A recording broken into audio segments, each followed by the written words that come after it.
Go to the tab Annotate, panel Dimension, activate the command Inspect.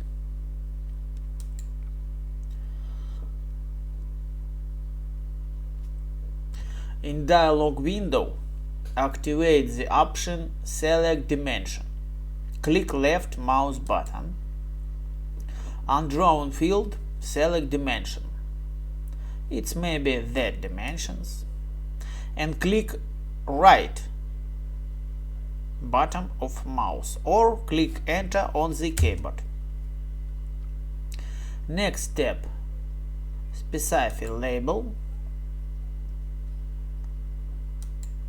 It's maybe some text.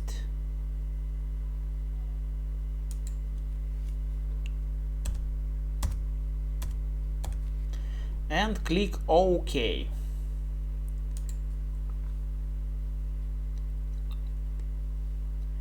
But we can delete inspection size and actually inspect. Activate the command Inspect and remove inspection. Select dimension. First of all, specify. It's maybe select dimension. Click right button of mouse and remove inspection and click OK.